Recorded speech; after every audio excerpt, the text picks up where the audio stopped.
பரிவர்த்தன் ஏகாங்கியில் இருக்கிற ERC first ERC இடத்துல இந்த டைலாக் பேசுகிறாங்க அப்படின்ற ஸ்டோரி நமக்கு தெரிஞ்சாதான் இது நமக்கு ஈஸியாக புரியும். கணவன் மனைவி கோவிந்தையா குணவந்தி ரெண்டு பேரும் டெய்லி வீட்டில் சண்டை போட்டுக்குவாங்க. கோவிந்தையா ஒரு முனிசிபல் ஆஃபீஸர், கவர்மெண்ட் ஆஃபீஸர். அவர் டைமுக்கு ஆஃபீஸ் போகணும். அவர் காலையில் எழுந்து ரெடி ஆகிட்டு 10 மணி ஆயிடுச்சு, இன்னும் டிஃபன் எங்கே காணும், டிஃபன் எடுத்துகிட்டு வரலையே, சாப்பிடாம எப்படி ஆஃபீஸ் போகிறதுன்னு பயங்கர டென்ஷனில் இருக்காரு, ஆல்ரெடி கோவத்தில் இருக்கிறாரு. அப்போ தான் அவங்க வீட்டு வேலைக்காரன் ராஜு காய் வாங்கலான்னு பேக் எடுத்துகிட்டு போகிறாரு. அப்போ கோவிந்தையா பார்த்துட்டு, என்ன டிஃபன் ரெடியாக இல்லையா, இப்போ நீ என்ன பைய எடுத்துகிட்டு டூருக்கா போகிற, ஊருக்கா போகிற அப்படின்னு சொல்லி கேட்டோன்னே, இல்லை நான் இப்போ தான் காய் வாங்க போகிறேன்னு ராஜு சொல்கிறாரு. சாரி, ராமு. உடனே கோவம் என்ன இப்போ தான் காய் வாங்க போறியா அப்படின்னு கேட்டோன்னே, இப்போ தான் எஜமானி அம்மா காய் வாங்கிட்டு வர்றதுக்கு அனுமதி கொடுத்தாங்க அப்படின்னு சொன்னோன்னே, அவளை சுட்டு கொல்லு அப்படின்னு சொல்கிறாரு கோவத்தில். இதை கேட்டுட்டு இது வரைக்கும் சும்மா இருந்த குணவந்தி அப்போ தான் கிச்சன்லேருந்து வெளியில் இந்த டைலாக பேசுகிறாங்க. பேச்சாரே கோ கியூ ஜெயில் பிஜுவானா சாக்தே ஹோ, பாவம் அந்த அப்பாவிய எதுக்கு ஜெயிலுக்கு அனுப்ப பார்க்குறீங்க? கோலி ஹி மார்னே கா இராதா ஹோ, சுட்டு கொல்லணுன்ற நோக்கம் உங்களுக்கு இருந்ததுன்னா தோ குதுஹி சலாயி ஹோத்தா, நீங்களே அதை செஞ்சிருங்க. அவர் உஸ்கா அஞ்சாம் பி தேக் லியா ஹோத்தா, அதனுடைய ரிசல்ட்டையும் நீங்களே அனுபவிங்க.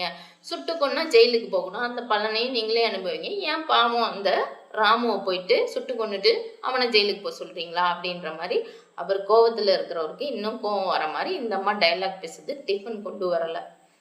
प्रसंग यह वाक्य परिवर्तन नामक एकांकी से दिया गया है. இந்த சென்டென்ஸ் परिवर्तन एकांकीலேருந்து கொடுத்துருக்காங்க. इसके एकांकीकार श्री के अय्यन्ना है.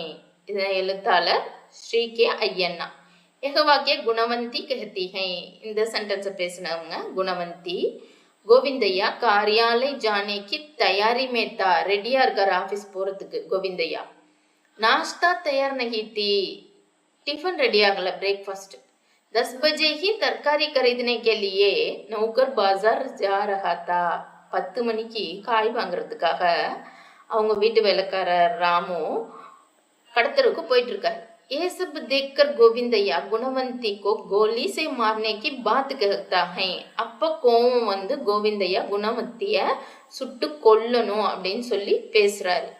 व्याख्या गुणवंती ने गोविंदैया की बात को सुनकर कहा कि கோவிந்தையா சுட்டு கொல்லு அப்படின்ற வார்த்தைய பேசுனதை கேட்டுட்டு இருந்து குணவந்தி சொல்றாங்க. அகர் கோலி சே மார்னே ஹி இச்சா ஹை தோ, ஒருவேளை சுட்டு கொல்லணுன்ற ஆசை இருந்துச்சுன்னா குத் எஹ் காம் கர் உஸ்கா நதீஜா பி குத் புகத்லே, அந்த வேலையை நீங்களே செஞ்சுட்டு குத் தாங்களே செய்துவிட்டு அதனுடைய பிரதிபலனை நீங்களே அனுபவிங்க அப்படின்னு சொல்றாங்க.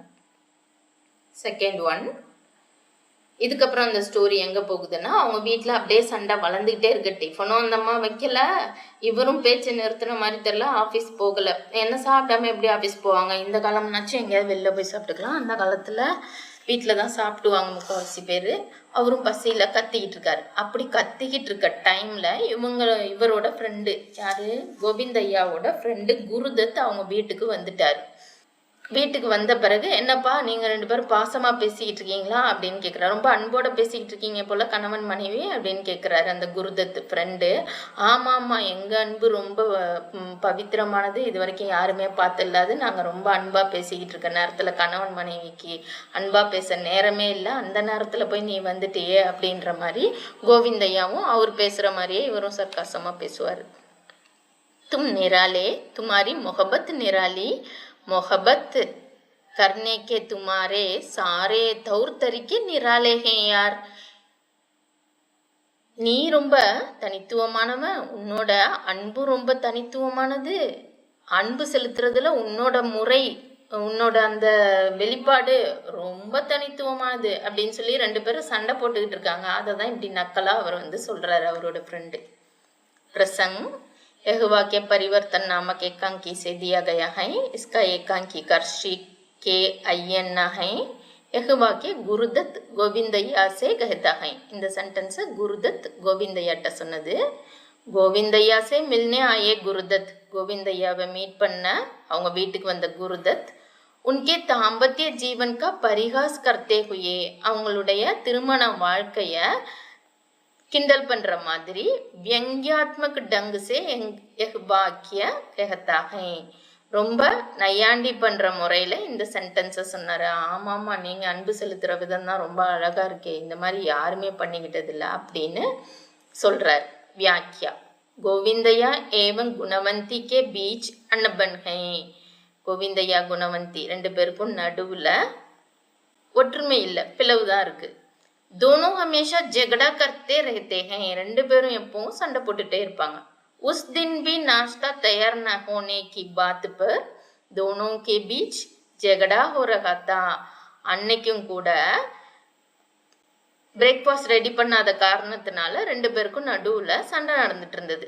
उस समय वहां पधारे गुरुदत्त गोविंदैया की बात का परिहास करता है.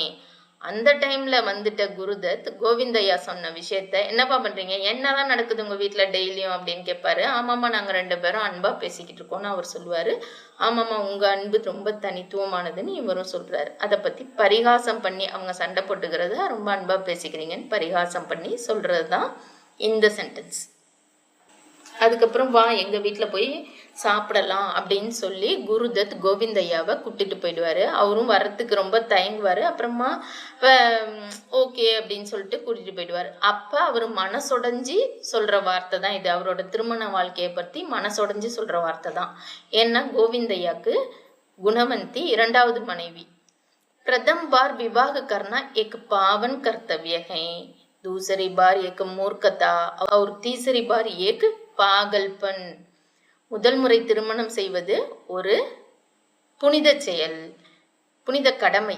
இரண்டாவது முறை திருமணம் செய்வது முட்டாள்தனம். மூன்றாவது முறை திருமணம் செய்வது பைத்தியக்காரத்தனம். இந்த சென்டென்ஸ் வச்சே நம்ம கண்டுபிடிச்சுக்கலாம் யார் இந்த சென்டென்ஸ் சொல்லியிருப்பாங்கன்னு சொல்லிட்டு. प्रसंग यह वाक्य परिवर्तन नामक एकांकी से दिया गया है. इसके एकांकी कर्षी के अय्यना है. यह वाक्य गोविंदैया ने कहा. இந்த சென்டென்ஸ் கோவிந்தையா சொன்னது. குணவந்தி கோவிந்தையா की दूसरी पत्नी है. குணவந்தி கோவிந்தையாக்கு இரண்டாவது மனைவி. पति और पत्नी के बीच में हमेशा झगड़ा है. எப்பயும் சண்டை தான் கணவன் மனைவிக்குள்ள. குணவந்தி अपना पति धर्म नहीं निभाती है. पति धर्मனா கணவன் வேலைக்கு செல்லும் போது அவங்களுக்கு தேவையான ஏற்பாடுலாம் செய்யறது, அதெல்லாம் செய்யறது கணவன் மனைவியுடைய கடமை. அதை அவங்க நிறைவேற்றல. समय पर खाना नहीं बनाती. டைமுக்கு சாப்பாடு செஞ்சு வைக்க மாட்டா. गोविंदैया की झिड़कियों से तंग आकर गुणवंती ईंट का जवाब पत्थर से देती है. கோவிந்தையா அவளை திட்டும் போதோ கண்டிக்கும் போதோ இவளும் கடுப்பாயிட்டு சலிச்சு போய் ஈண்ட் கா ஜவாப் பத்தர் சே தேத்தி ஹைனா, இது ஒரு முகாவரே, கல்லுக்கு கல்லு அப்படின்னு சொல்லுவோம்ல, அது மாதிரி அவர் இவ்வளோ கடுமையா பேசுறாரோ அந்த அளவுக்கு இவளும் கடுமையா பதில் சொல்லுவா. இன்சே தங்க அக்கர் கோவிந்தையானே வாக்கிய கஹா. இதனால மனமுடைஞ்சு போய் சலிப்படைந்து போய் கோவிந்தையா மேல சொன்ன அந்த வாக்கியத்தை பேசுறாரு. व्याख्या गोविंदैया अपनी तकदीर को कोसते हुए गुरुदत्त से कहता है. தன்னுடைய விதிய நொந்துகிட்டு குருதத் கிட்ட கோவிந்தையா சொல்றாரு. दूसरी बार विवाह करना, இரண்டாவது முறை திருமணம் செய்வது முட்டாள்தனம். மனுஷன் முதல் முறை திருமணம் செய்வது ஒரு புனித கடமை. दूसरी बार करना மூர்க்கத்தா, இரண்டாவது முறை செய்வது முட்டாள்தனம். का लक्षण है, முட்டாள்தனத்தின் லட்சணங்கள். மூன்றாவது முறை திருமணம் செய்வது பைத்தியக்காரத்தனம் அப்படின்னு சொல்றாரு. ஃபோர்த்து, இதுக்கப்புறம் அந்த கதை எப்படி கண்டினியூ ஆகுதுன்னா, குணவந்தி வீட்டுக்கு ஒரு சாமியார் வர்றாரு. குணவந்தி அப்போ வந்து கிச்சன்ல இருக்காங்க. ஹாலில் எல்லாம் கிளீன் பண்ணிட்டு இருக்காரு ராமு. அப்போ உள்ள வந்துடுறாரு ஒரு சாமியார். உள்ள வந்தோடனே அந்த ராமு வந்து அவர்கிட்ட ஏகத்தலமா பேசி வெளியில போங்க.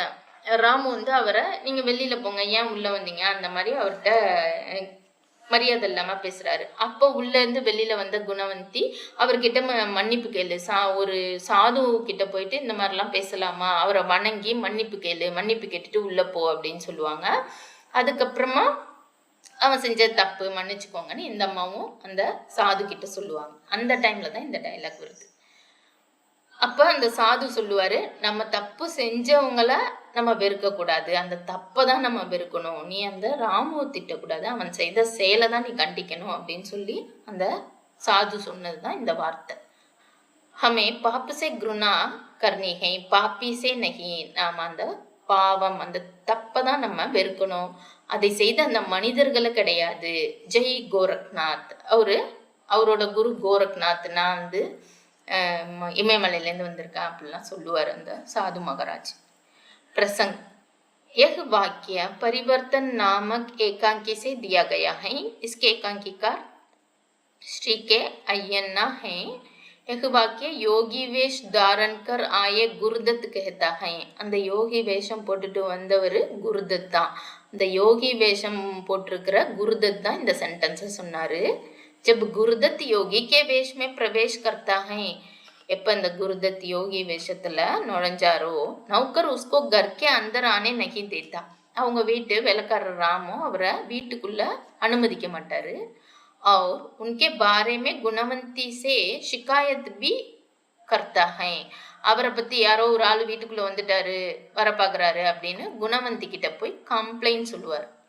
நாராஸ் குணவந்தி நௌக்கர் சே கஹதே ஹை. கோமான குணவந்தி அந்த வேலைக்காரர்கிட்ட சொல்றாங்க, वह योगी माफ मांगे तो गुरुदत्त ने एक वाक्य कहा. அந்த யோகி கிட்ட மன்னிப்பு கேளு அப்படின்னு சொன்னோனே குருதத் இந்த சென்டென்ஸை சொல்றாரு. வியாக்கியா इसका तात्पर्य है. இதனுடைய அர்த்தம் என்னன்னா, जो बुरा काम करते हैं, யார் தப்பான செயல் செய்யறாங்களோ, उनके प्रति नहीं, அவங்க மேல நம்ம இல்ல, बल्कि उनकी करने के प्रति हमें घृणा करनी है. அவங்க செயலை தான் நம்ம வெறுக்கணுமே தவிர அந்த மனிதர்களை நம்ம வெறுக்கக்கூடாது. ஹமே காம் சே மத்லப் ஹை காம் கர்னே வாலோं சே நஹி. நாம அந்த செயலை தான் வெறுக்கணும், திட்டணும், கோபிக்கணும். அந்த செயல் செய்தவர்களை நம்ம தண்டிக்கவோ திட்டவோ கூடாது. 5th one, कोई भलाई करने वाले के प्रति बुराई कर सकता है. இந்த மாதிரி ஒரு அந்த ஸ்டோரி என்ன எப்படி கண்டினியூ ஆகும்னா, இந்த மாதிரி ஒரு சாது வந்து அவங்க வீட்டில் மாத்திரைகள் கொடுத்துட்டு போயிருப்பாரு. இந்த மாத்திரையை நீ வாயில போட்டுக்கோ, உன் கணவன் வந்தோடனே நீ வந்து அவருக்கு செய்ய வேண்டிய பணிவிடைகள்லாம் செய்ய, வேலையிலேருந்து வர்றவங்களுக்கு ஏதாவது சாப்பிட கொடுத்தாலே போதும், அமைதியாயிடுவாங்க. நீ அதெல்லாம் செஞ்சுட்டு அவர் ஏதாவது பேசும்போது இந்த மாத்திரையை வாயில போட்டுக்கணும்.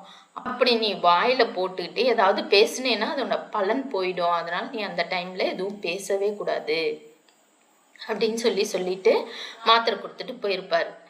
இதன் பிறகு அவங்க வீட்டில் நல்ல மாற்றம். அன்னைக்கு ஈவினிங் கோவிந்தையா வீட்டுக்கு வந்தோடனே அவருக்கு எல்லாமே வீட்டுக்கு வந்தோடனே அவர் கத்துவார், திட்டுவார். எப்பயும் போல், என்ன காலையில் தான் நான் பசியோட போனேன், இன்னைக்கு சாயந்தரமும் நான் அப்படியே தூங்கணுமா, இப்படியே கிடக்கணுமா அப்படின்னு திட்ட தான் ஆரம்பிப்பார். ஆனால் அந்த அம்மா மாத்திரையை வாயில் போட்டுக்கிட்டு அப்படியே சூப்பராக எல்லாமே ரெடி பண்ணி, டிஃபன்லாம் ரெடி பண்ணி, பழம்லாம் வச்சு என்னென்ன அவருக்கு வேணுமோ எல்லாமே ரெடி பண்ணி டேபிளில் வச்சுருவாங்க. அவர் சாப்பிட்டு பயங்கர ஹாப்பியாக இருப்பார்.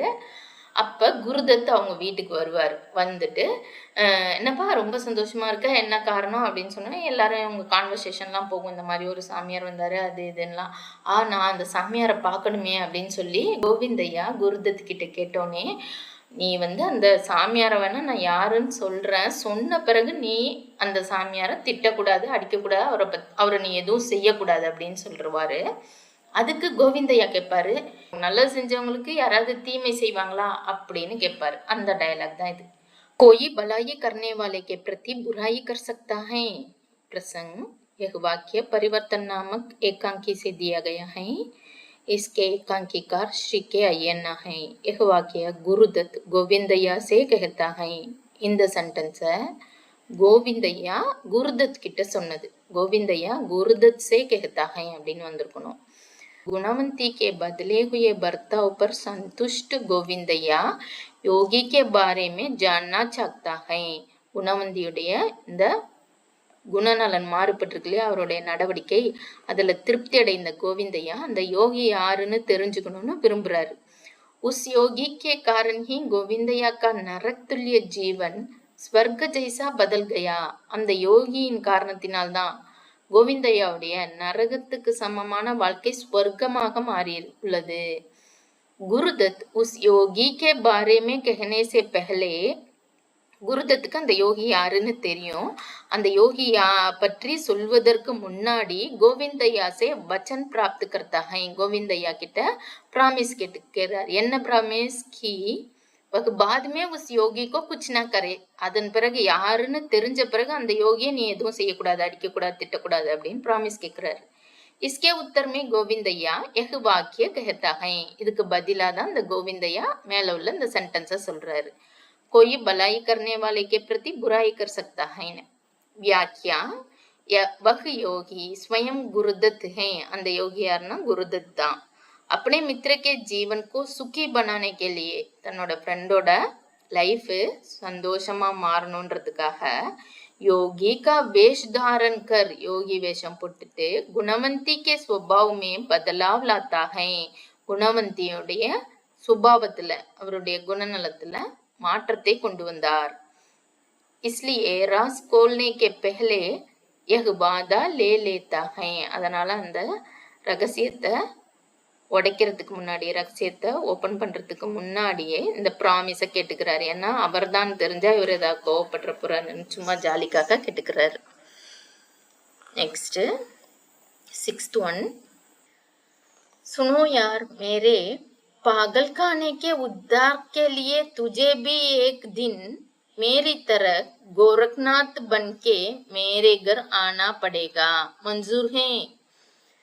கேட்டுக்கப்பா, என்னையும் இந்த பைத்தியக்கார இதுல இருந்து விடுவிக்கிறதுக்காக, அவர் வீடும் அப்படிதான் இருக்கு, அவ்வளோ ஒரு நரகமா தான் இருக்கு, அதுல இருந்து விடுவிக்கிறதுக்காக நீயும் ஒரு நாள் என்ன மாதிரியே கோரக்நாத் வேஷம் போட்டுக்கிட்டு என் வீட்டுக்கு வர வேண்டி இருக்கும். ஓகேவா, ஏத்துக்கிறியா அப்படின்னு சொல்லி கேக்குறாரு. இத கேட்டதுல இருந்து நமக்கே தெரியுது, இதுதான் அந்த கதையோட லாஸ்ட் சென்டென்ஸ். அவர் ஓகே, எல்லாரும் ஹாப்பியா இருக்காங்க, அதே மாதிரி நீ எங்க வீட்டுக்கு வந்து இதே மாதிரி ஒரு வேஷம் போட்டுட்டு என் மனைவியோட மனசை மாத்து அப்படின்னு சொல்லி குருதத் கோவிந்தையாட்ட பேசுற டயலாக் தான் இது. यह वाक्य परिवर्तन नामक एकांकी से दिया गया है. इसके एकांकी कर्षि के अय्यन्ना है. यह वाक्य गुरुदत्त ने गोविंदैया से कहा. गुरुदत्त गोविंदैया கிட்ட சொன்னது. घर घर में पति पत्नी के बीच यही कहानी है. ஒவ்வொரு வீட்லயும் கணவன் மனைவிக்கு நடுவுல இதே கதை தான். गुरुदत्त के घर में भी यही दशा है. குருதத்தோட வீட்டுல மட்டும் ஒன்னும் மாற்றம் இல்லை, இதே நிலைமை தான். दोनों के बीच अनबन है. ரெண்டு பேருக்கும் நடுவுல பிளவுதான் இருக்கு, ஒற்றுமை இல்ல. इसलिए गुरुदत्त गोविंदैया से इस प्रकार विनती करता है. அதனால குருதத் கோவிந்தையாவிடம் இவ்விதமாக வேண்டுகோள் வைக்கிறார். व्याख्या जिस प्रकार योगी के वेश में गुरुदत्त ने गुणवंती का इलाज किया. எவ்விதமாக யோகி வேஷத்துல குருதத் குணவந்திய திருத்தினாரோ, उसी प्रकार அம்முறையிலேயே கோவிந்தையா एक दिन योगी के रूप में கோவிந்தையாவும் ஒரு நாள் யோகி வேஷம் போட்டுட்டு गुरुदत्त का घर आकर गुरुदत्तோட வீட்டுக்கு வந்து वहां का माहौल ठीक करने के लिए गुरुदत्त கோவிந்தையா से विनती करता है. அங்க இருக்கிற நிலைமை, அங்க இருக்கிற சூழ்நிலை, அவங்க வீட்டு சூழ்நிலைய சரி செய்யணும்னு குருதத் கிட்ட கோவிந்தையா கிட்ட குருதத் ரெக்வஸ்ட் வைக்கிறார், வேண்டுகோள் வைக்கிறார். தேங்க்யூ.